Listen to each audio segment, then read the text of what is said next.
Mesdames et messieurs, bonjour, bonsoir et surtout bienvenue à ce programme. Tous les émissions qui tournent tout ça à l'élo. Et puis, dans un cadre très spécial, vous allez voir que ça sort de l'ordinaire. Artiste Nabiso a juste des passages. Dans un cadre un peu spécial, nous sommes même en dehors de l'Angleterre. Mais vous allez accepter s'il y aura. À ta musique, mon background, ne traitez pas un peu trop dur parce que tout ça, toujours à pied levé. Mais parce que Eyebani, les Camerounais ont l'Obama Mingi et que Azali vraiment n'a créé impact moko na milliers de chrétiens par rapport na background naie, par rapport na histoire naie, par rapport na ndenge Azala qui peut n'enga komilelo. C'est ce qui sans plus tarder, nous allons parler de Nana Effié. Nana Effié que vous connaissez très bien, artiste moko au Azala qui dédié ba yemba yekala, tout un album, toute une chanson d'orchestre belé ba yemba et surtout que Effié nga na la linzala boye ba banzelwana mingi et puis yepé en personne pour ça naelelo. Mais subitement, elle va parler de Mossamalia. Donc a changé cadre moko au place à Zalaki au ba immortaliser ye au ba yemba ye na ndenge bato beli to ba na ndenge mokili ya luyenge ambiance ya makasi. Mais subitement cette figure emblématique là a commis koyembela nzambe pa un album Mossamalia. Quelle trajectoire a sali, quel pont a jump ndengenini from one side to another one, comme disent les Anglais. Sans plus tarder, Nangina recevoir mais Boyo Kalisolo n'est très bien en bref, parce que ce qui se conçoit bien s'énonce clairement et le mot pour le dire arrive aisément. C'est pas nécessaire pour ça le discours, il y a 2 heures, 3 heures du temps, vous pouvez parler de très bonnes choses en peu de temps. Bonsoir maman et fille. Bonsoir. Nazane Senga Boyamba Yolilo parce que Eloba Miming Batulanga Koyeba. Bisoba Nzambe Toba un témoignage. Mais dans le cadre il y a professionnel tout bien un parcours. Au monde yango moni tango na oki kozali awa na loba kité. En tout cas avec caméra de Konabiso boyebi très bien ça mzane kitoko na studio Nabiso au boyebi c'est le folis. Il fallait quand même tout tambola to kutana. Mais nzamba sungi to kutana o pesa na no ba fan na yo no suppose na ba fan ebele hein. Pesa ba mumbote na kombo na yeso comme ça to na message. Merci mingi na pesi batunyo sotu mbote. Oyo balandaka ngai yo pe balandaka makamu na ngai balandaka bansembo na ngai eza ngai wabino servante de Dieu évangéliste Nana Effié donc kombo na ngai Nana Anne-Marie Effié oyininga na kombo Nana Effié. Oui maman kombo na ndeye bani mingi moni limisanga mokepo biso na carte d'émission na biso surtout là style na kendaka 3 obi. Omoni très souvent, tous ceux qui va comme Mbela Nzambe ou soit à comme côté à comme pasteur, ils ont toujours du mal de parler de leur histoire. Azala qui wapi et banalinde. O lingo lingate biso to binayo. Et puis fianga kutu jeune qui n'est dans yemba ngelo ngana mutu ngate ngana la linzala. Donc mystique. Nze momo que ça la impact. Même pas nze momo comme oyemba mama. Diango tongi toyeba d'abord tout bandana maman ali suwana. Les télévisions pina beaucoup c'est moi témoignage ndenge oba parce que na période on a talaba c'est bien na kisasa mais yo moi si kitoko ba yemba yo c'est que ma bomba mimo que zaki ya makasi wana po ba pona kaka yefie et puis au kana baptiste nous samine ba marai ba wemba ba tout to ba lela yo na tembe. Qu'est-ce qui s'est passé juste les télévisions pe moi les soir ba kinga na 1984 je crois. Bayimbaki ngai nazaki tozaki copine na marai ndi ayimbaka nga nzembo wana na viva la musique et puis pour avoir koyemba nga nzembo wana na participaki na 1983 na Miss Moleka ezalaki na 1983 parmi les 80 Miss Obakendeki, Nganasaki parmi les 12 Obatikalaki. Donc, voilà, j'avais interviewé Morega na Brazzaville, à Zapena Villa, et qu'on a toi, on a vu sur Facebook à maman et fille, et na Shop TV. Morega, tout ça, on a parmi Bill Bateau Bozaraki, na cadre ya Miss Wana, mais, oui, qui m'a embolo, Bimbala, Zamatata. Yo, yé, bisabiso d'abord, et fille Wana, ya période Wana, Azaki fille ni. Parce que Koya a participé à la Miss, va retenir parmi les 12, c'est pas facile. Na Kito Koya, il t'a c'est ça, n'est-ce pas Kito, Kito, bah, autant, bah, mais bah, pour n'a pas yemba. Et puis, est-ce que moi, ma bombe, ma moque, ça a été, bah, diki, bah, kisi, bah, nini, elle connaît ça. Parce que ça facilité, hein. Tu vas vraiment na Congo, on a un musicien pour ayemba, il faut vraiment ayebana. Il faut moi langue, qui c'est ça. Est-ce que ça, c'est pas n'a qu'une macambouane? Non, gars, ils ont problème avec l'électricité. Quand mon mari a yemba kinga en 84, j'étais trop jeune. Ils avaient qu'un copain et copine qui n'a pas beaucoup de parents. Donc, il t'aura un essai pour un examen de ma parce que comme preuve, vous avez participé à la Miss Mourega et puis tu étais retenu. Oui, nous avons retenu parmi les 12. Bon, vu que aussi qu'on a période des années. Qu'est-ce que tu m'as dit? Il y a un an qui est dans la classe. La classe. Ok. Mais ce que vu qu'on a au passage qui a une étape en ndengeni pesa biso na moi lisolo ya vie wana po to kota na vie na mibali est-ce que na vie mibali vie wana ya kala na vie ya lelo to kota tito ko matena mo Somalia pesa biso moi lisolo ya vie wana ezali autant ozo mona film na ngoto balbite to sala moi vidéo mo keso nga kotala et puis à moi na moke wana moi na classe au mariage la keza ndeni ezali trop difficile na période wana au moins na mutu nyonso to awiti poto azoluka kaka mona nga il faut akota bandali il faut akota na balabala na biso na swala donc bazali kaka koluka bamona ngai kaka bayeba nga bamona ngai tout ça matoi mpe wana moye te okokaki yango mibali mpe ezalaki ebele pas trop pas ça. Voilà, c'était la vie de Maman Efiebo qui donc c'était par la grâce du Seigneur beauté nzamba pesa ye asimba bakisité nde bayembaki mais dans l'autre toi bien que mara yembaki lelo yeko se retrouver artiste c'est que olinga ki pe musique période non bano c'est la musique mingi na bane ko linga musique vraiment na sai na pela nzambe donc musique peneza ina makila ezaki pena makila ko natanga une école catholique na âge de 12 ans. Bah, ma sœur bah mandé kulinga kutianga toujours na ba théâtre parce que kutianga ba théâtre ya ba chant ya ba Noël tout ça c'est très important quand même donc ça qu'appelle naïs ils pas dans nzambe mais nga obunga moi muke mais est-ce que na période wana pe pour ata mutunyo so asepela na musique asepela pe na idole naï vous avez un artiste moko na nenga mokili bando sepela nengi na nenga mokili vraiment tamuna côté ki na ba makamba musique mokili malgré bayimba inga na viva la musique mais muto nga na bando sepela mingi zaki kingi Kester oh ça pona nga na za mwana artiste aliki azate na koyemba na azaki da comment je peux dire azaki ne loko penda ya musique no so artiste makamba nyos parce que j'avais beaucoup aimé. Vous l'avez beaucoup aimé, mais tant que vous avez mingi, mais tant que vous n'avez pas zoyemba, vous sepela, tant que vous fandez, vous n'avez pas qu'un jour vous voyez. Nazaki na moi ba idée wana, nazaki na moi ba idée wana, vraiment que na kukai na yemba musique à mokili, mais maman na ngalinga kiti. Voilà, vous venez de suivre là donc parcours naïe, mais maman est fille na beauté wana na impact wana bayembi au quartier banda les zones ningana bana poto bazobeta ba tour et puis subitement on s'est retenu na Miss Mourega parmi les 12 donc impact utamukile banda ndenge nini boum oyo ko se retrouver na Nzambe makambo Nzambe na retrouver na makambo Nzambe pour na soit qui appelle Nzambe premièrement et puis na perdaki beaucoup de personnes na famille na moi donc expérience ya vie donc kolela na ngai donc vraiment na ko baki na soit qui appelle Nzambe soit qui appelle Nzambe mais dans l'autre temps maman et fille azana 3 volets moko ya mekasi na kati ya vie na ye Ozaki est fier à Mokili, Okomi sert Nabiso Anne-Marie, n'est-ce pas? Oazo Mbelanzambe, mais dans l'autre temps, Namote Mayawisungi, Ozapena Charité. Il y a 3 étapes à mener dans la vie. Tu comprends que la musique est un appel. Tu continues à la musique. Mais parallèlement à la musique, il y a charité, mon ça. Organisation de charité. Qu'est-ce qui s'est fait que Oza Nandenga Boboto qui monte pour la charité parce que Obiki ou les lames de la vie, nos expériences en vie, comme moi, est-ce qu'il y a un motivation qui ont créé charité?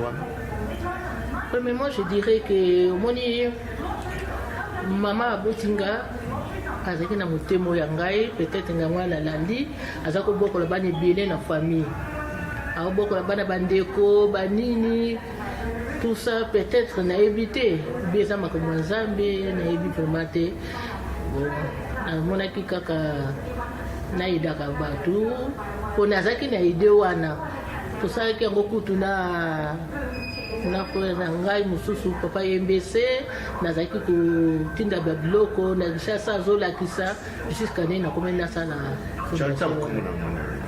fondation na naefika ezali likambo moko monene nzambe apesaki ngai vision mpona kobokola bana nyonso to bomoi na orphelina wana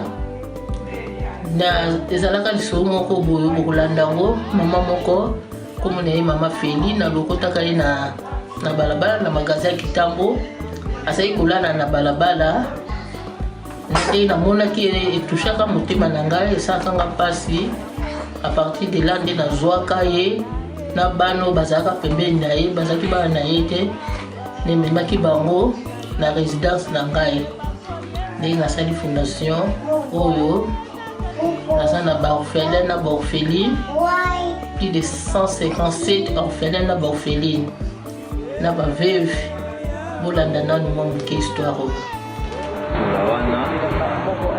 entendre par rapport aux enfants. Comment a commencé cette fondation Nana et Filles? Comment est-ce qu'on vous a trouvé pour enfin que vous vous retrouviez avec beaucoup d'enfants comme ça? Merci pour la parole. Fondation Maman Nana et Filles. Ngai Mama Feli. Ebandaka boye na vanda na bagaza itambo na lala libanda na souffra beaucoup d'années na la na bana mona libanda na magaza kitambo mama nana banda koleka na voiture amona ngai atelemisa voiture na ye abenganga ovandi bopo na nini n'expliquer vie na nga ayoka mawa azwanga lobi nazo mema ayoka ndenge ozana na charité na ngai amemanga kende na nga nazwa pe bana wana tokeye na bango. Donc lelo yo soki omoni nga boye na santé oyo na beauté oyo eza po na fondation Nana et Filles. Soki naza boye eza po na ye. Alors azozwa charge na biso bozomona na image bana oyo toza charge na maboko na ye. Kolia na biso, kolata, komela, kobela makambo na biso nyonso eza na maboko na ye. Beso to vivre eza po na fondation Nana et Filles. Yango na lelo tozo fêter 5e anniversaire na ye. Toza na esengo bana bazolia biso nyonso tolia tozo mela yango to sepela. De yende base ya lokotanga pokuta biso nyonso équipage tozo vivre na maboko na ye. Fondation Nana et Filles. Ça existe depuis quand? Ça fait année passée que 5 ans, il a 6 ans. 6 ans déjà, non, c'est pas facile. Il a 6 ans. Mais est-ce que vous avez coopéré dans le cadre de la fondation de Kinshasa? Comme pendant tout le temps, c'était vraiment difficile. Comme ça, nous sommes en Dimaki, nous avons dit ça, nous avons na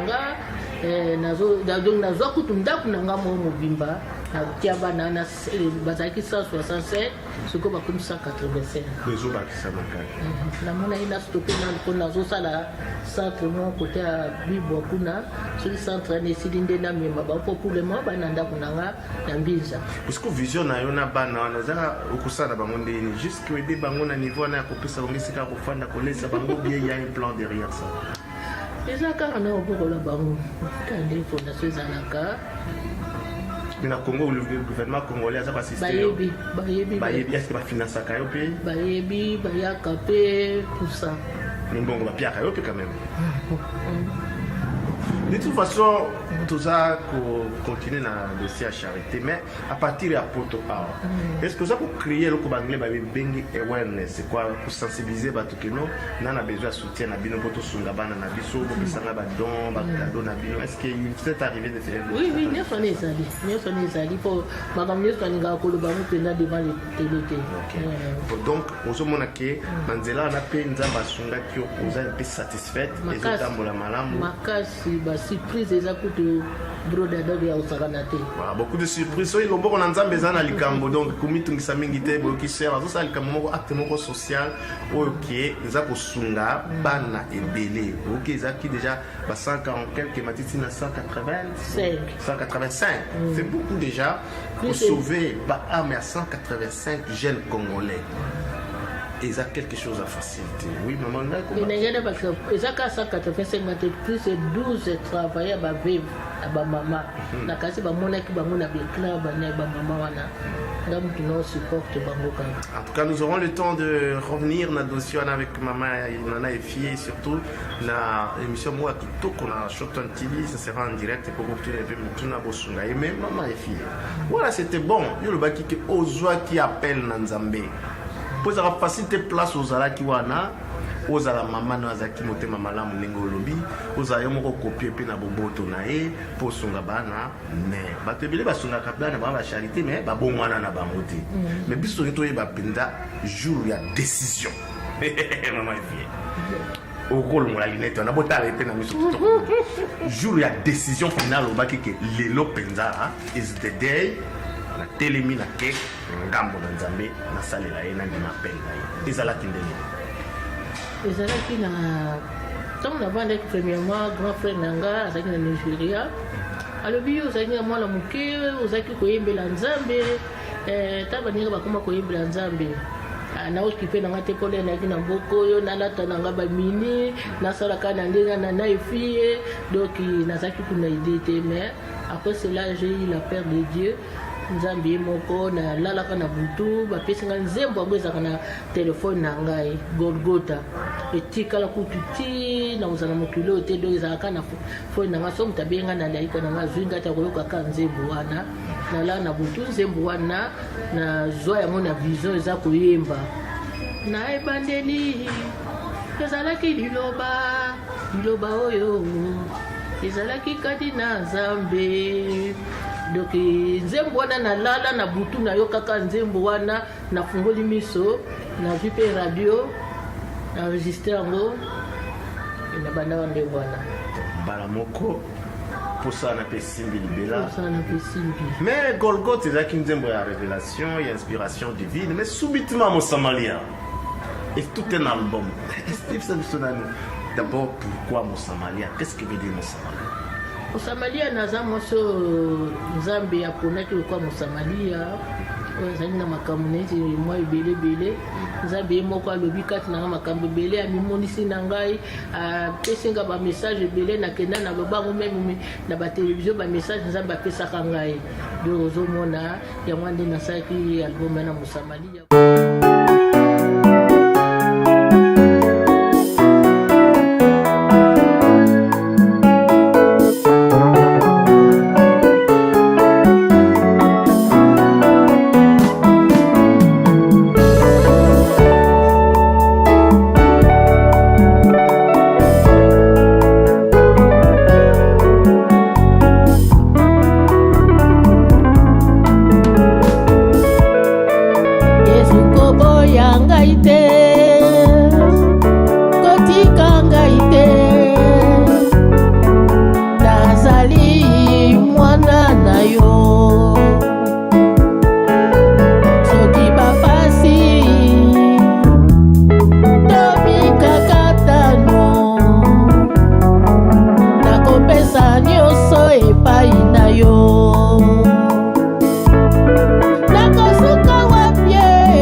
Limbisanga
mwasi.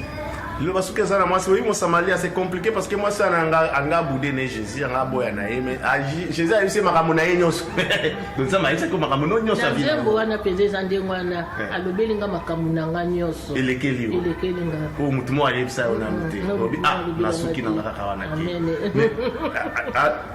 album moi les a combien de titres? Album moi les a 7 titres.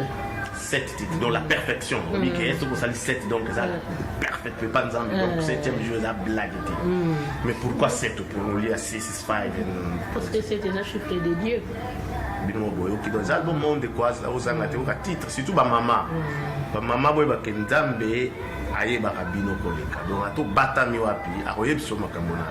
Donc on se retrouver na nzela ya ba titre yo mama ndeko na biso c'est Marina na efie apesi na album na et que message wana ekipe ko pesa yo kimia na oyo za kozanga lelo et échanger vie na yo même ma efie.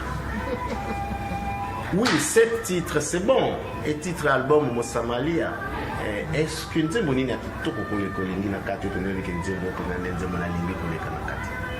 Mosamalia pour moi comme témoignage na ngai nzembo wana album wana mais nzembo penza oyo makaba tu za vanité.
Zali pamba.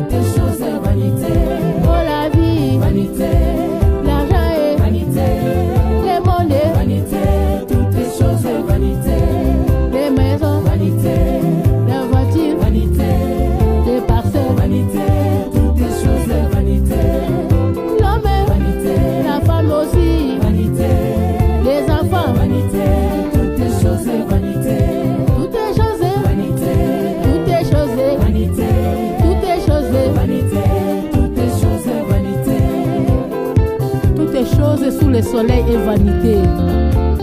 Les cieux et la terre passeront, mais la parole de Dieu durera à jamais. Que tu sois riche ou pauvre, toutes choses sont vanité. Oh, j'ai tout, hein. La bijounia sosa pour les alis vanité.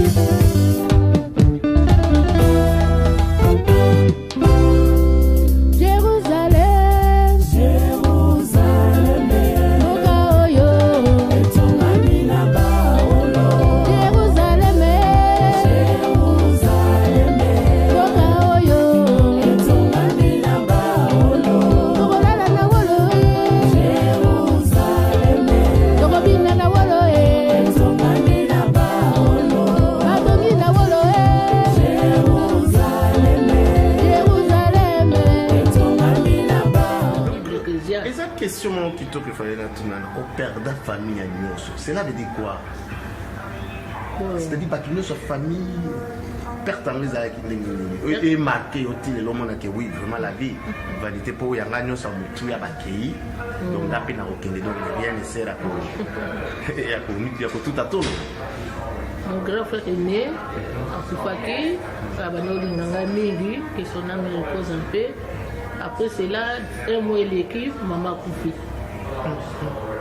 Nathan Moukousé. Nathan Moukousé, un mois après maman Koufi. Nous avons dit mingi.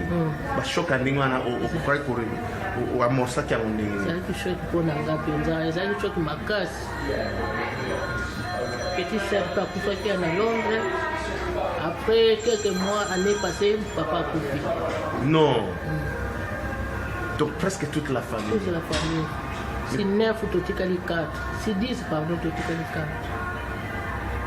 Comme c'est donc, beaucoup de vanité. Ce qu'on a vanité, on a pu dire qu'on est là dans les années 40. On est là dans Hangai, na sala beaucoup de parc à Waterloo, na vandi na olela.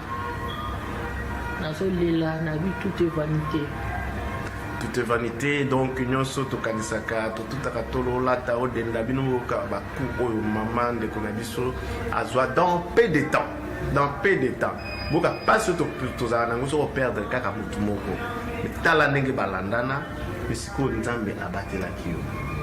Dans ma choc, on a tout, Belaki, ou bien comment s'en sortir. Na ça que le quoi c'est mélange, na ça que là la tête. Il faut qu'il pas dit puis na soit qui se là. Tant on met plus dans Nzambe, c'est que consolation. Consolation, la vie qui m'a na mon avocat c'est normal. Selon la Bible, Ecclésiaste, la vie des hommes est vanité. Alors la vie des hommes est vanité, mais tous les qu'on a album Nabiso sorti dans Ouezakan, est-ce que c'est bimé déjà étape ni aux autres sabato baïba parce que mingi ba ko sepe là ba oki mo Somalia ba maman belé vanité ba to ba passer ba moment dire ba na ba kino ko katsateka yo mo côté tam susu mo ko passa ya koleka o ya yo et ça donc ba titre mo ko za construire ba déjà ko édifier ba te belé do ba uzana posa penza ba mona ba Rolanda biso na YouTube na Facebook na oti na Shorton TV partout mais promettre au moins quelque chose on a battu tout comme un niveau ligne. Parce qu'il fallait sortir ça le 24 juin. Donc notre salon na chaîne il y a SK na chemin des artistes, il y a qui fait ça. On va contre temps. Donc maintenant on va se préparer au salon. On va se préparer pour sortir mon salon la ndenge n'a pas comme des autres. Oui, ça c'est d'une façon très très spéciale. Donc, au cookie qu'on confirme que les salades c'est oui, mais ça, c'est un générique, il y a Souka, mais il y a un pesticide. Ok.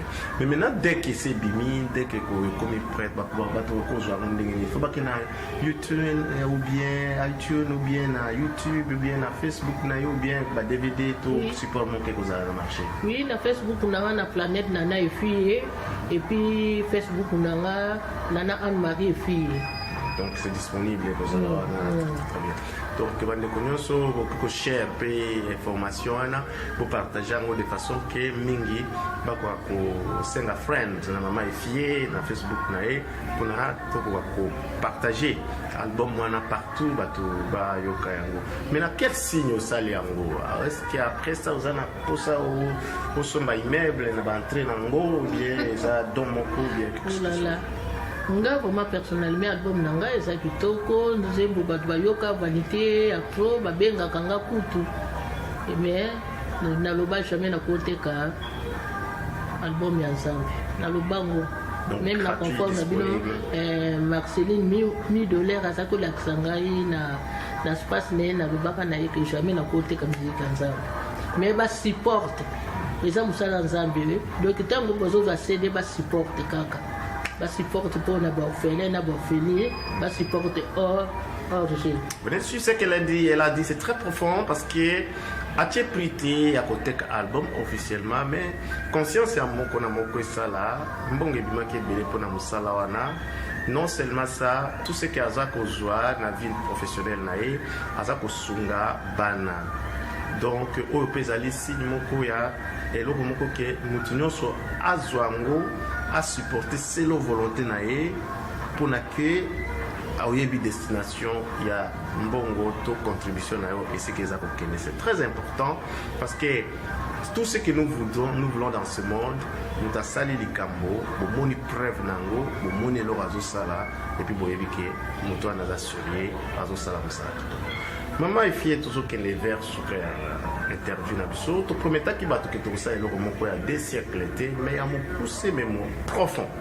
Moi na moto lobi awa eza mokine eza mozindo makasi surtout vinayo place outi na ndenge nzamba benga kio na tout ce que vous avez passé na comme souffrance na vie na yo pona ke lelo oya epa na nzambe ozokine wana bakanti bato ebele bakolinga sikoyo baapproche yo babenga yo basala mais soki un jour un producteur se pointe que non na cadre toujours à promotion na l'activité na yo concert moko kaka rien ki album na yo esala vous êtes disponible au salango naza disponible. D'accord, à des amis, n'hésitez surtout pas. Contact les alliés, mais tant que vous avez un producteur, moi, on a signé un euro, ça m'a dit 10 000 pour me faire bêta. Ce qui me dit beaucoup ma campagne à tout sucre. Ok, donc au Bangladesh, Azana Moutite, Zali sur la banane Zambé, et ok. Mais juste un petit message na bande de cognon sur la Zolanda, ba maman, ba jeune fille, et puis ba servante. Nous avons 3 étapes à mener. Il y a ba jeune fille, les lois Zolanga, soka mitamitié na moi, mi pende na na Facebook, abe ngawana. Mute pasuki. Yo zala ki pe bon. Yo mo do na Londres ba mina ba tembete. Bon na ba OP ba komi ba mama. Lokola yo o ba passer pe beta. Wana. À part ça, la servante du Seigneur. Message nous propose dans le contexte wana. Tout ça la ka musala nzambe ndenge toza musala musala nzambe pour proposer il faut une inspiration que ya nzambe. Donc c'est ça je peux dire quoi. Donc il faut musala nzambe za ma facilité. Il faut bengama. Neti ngai nazaki consacrer na musala nzambe avana botama na libuma mama comme Jérémie. Dozo mona nzambe ayebaki nga na uza musadi na ye moyembi na ye musala surtout na osala eza penza par hasard te. Donc nzambe ayebaki. Nzambe ayebaki donc message eza clair tia nzambe liboso tosa nzambe saela nzambe na appel apesa yo.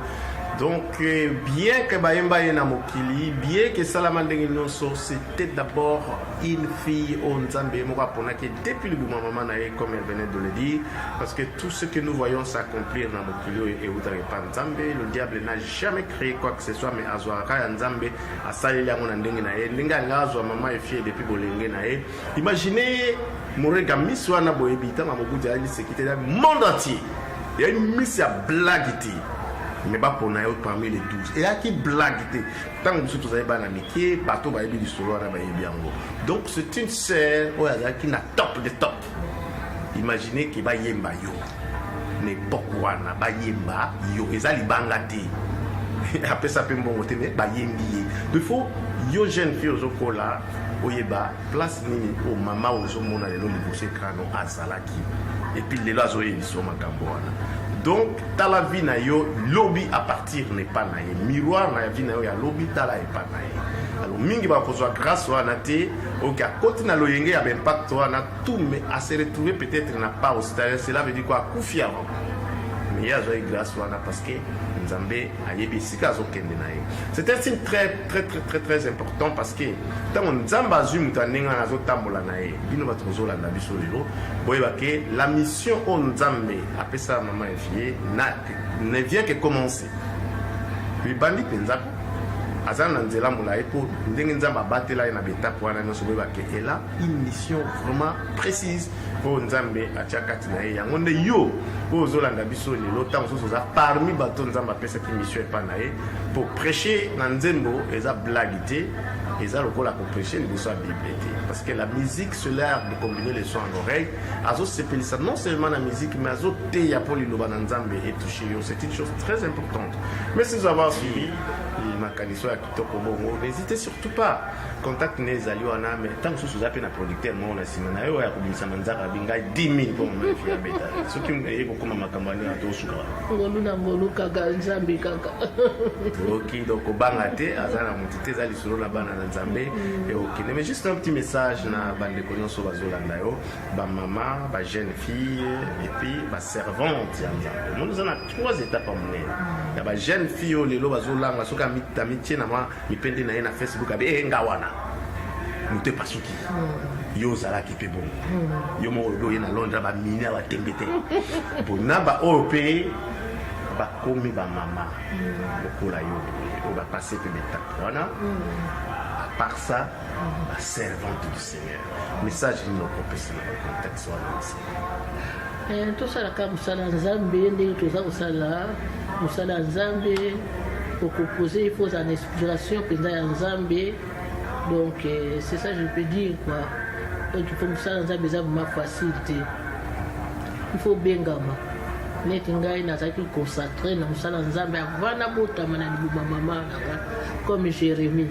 Ozo mona nzambe ayebaki nga na kozala mosali na ye moyembi na ye mosala surtout na osala eza mpenza par hasard te donc nzambe ayebaki nzambe ayebaki donc message eza clair tia nzambe liboso tosa nzambe salela nzambe na appel apesa yo donc bien que bayemba ye na mokili bien que salama ndenge nyonso c'était d'abord une fille au nzambe moko aponaki depuis le bout maman na ye comme elle venait de le dire parce que tout ce que nous voyons s'accomplir na mokili et eutaki pa nzambe le diable n'a jamais créé quoi que ce soit mais azwaka ya nzambe asaleli yango na ndenge na ye ndenge alinga azwa mama efie depuis bolenge na ye imaginez morega miss wana boyebi ntango mobuti ayeli sécurité ya monde entier ya une miss ya blague te mais pas pour naïo parmi les 12 et là qui blague tant que vous avez pas la métier bateau va du solo na ba yebiango donc c'est une sœur qui n'a top de top imaginez qui va yemba yo ne pourquoi na ba yemba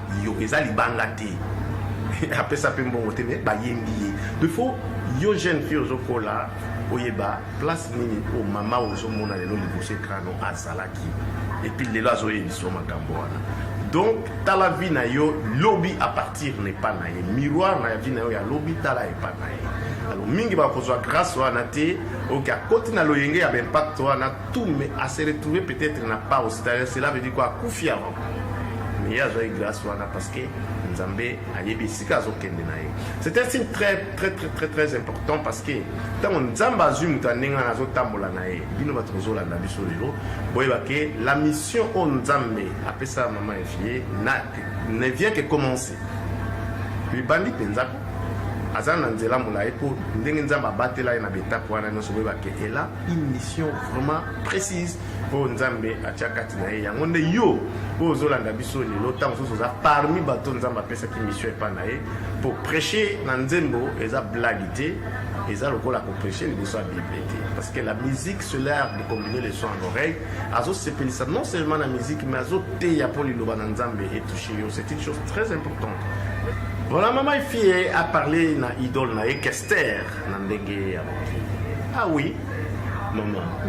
Le tolobeli pe mo Somalia, tout comme il peut comme artiste zoyemba. Est-ce que vous avez mutu moko na basali na nzambo ba yembela nzambe balanga nzembo ba chrétien? Oh les lopé a pu marquer oh na ndenge za ki na idole non na ndenge ya bata mokili. Voilà, il faut qu'on dise baninga tant basala ki boso na biso musala oyo. On nanga vraiment en tout cas artiste pendant nazara ko sekanaye. Ezaka mari misamo qui son âme repose après. Attaque ndé batu balobaka o n'importe quoi mais nzambe ka moto yebi moto. Parce que nazai kolinga ye. L'air coup na oka ki akufaka. J'avais beaucoup pleuré comme ma petite sœur. Et nazai kosomba bazemo na ebele. Je l'avais beaucoup aimé. Merci pour la humilité nayo et vraiment humilité donc gloire à nous comme on a na na humilité nayo. Marie Musambo sert na biso nzamba benga ye mais boyebi ki azaki jeune musika par rapport na maman mais botala que maman za ko élever azo reconnaître o nzamba tia katina ye pe azane sengo na ngomi. Ça c'est une très bonne chose. Vraiment c'est yangonde zali et le moi kitoko.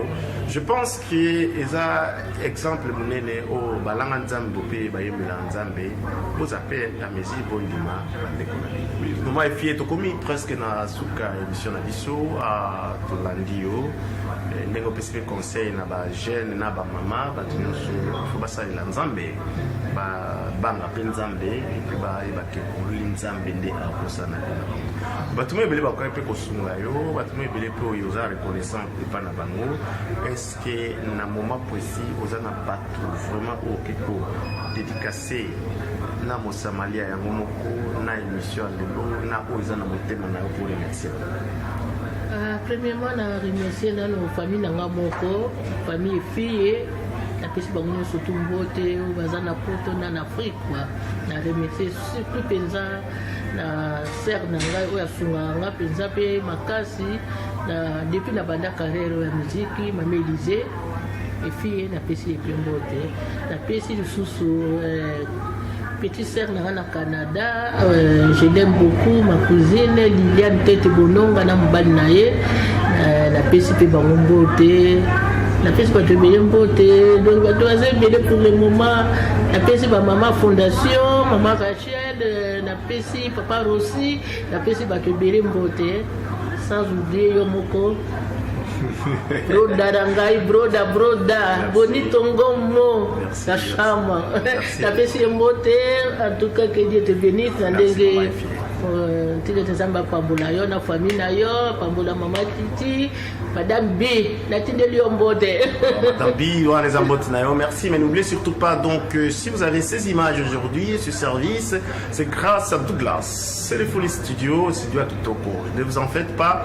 En tout cas, adresse Yangoana pour contacter pour Namisa Nabino, c'est là où vraiment il y a du professionnalisme. Si nous le disons, on n'a jamais dans l'émission, dans Facebook, dans YouTube, mais si j'ai accepté na fin de la quitte, on interview Maman et Fille Lilo parce que j'ai fait confiance d'abord à la maison qui est en train de faire cette production. Donc, Boya, Bateau, Bali, l'image na bango et à la prospecter et à la traiter na qualité à Kitoko parce que l'image est bien s'attraper une réputation à mon c'est ainsi que bao balinga ko beba boya pour sauver l'image na bino surtout et pas ya Douglas. Merci de nous avoir suivis. Yangwana to suki le dona Mama et Fille. Au revoir.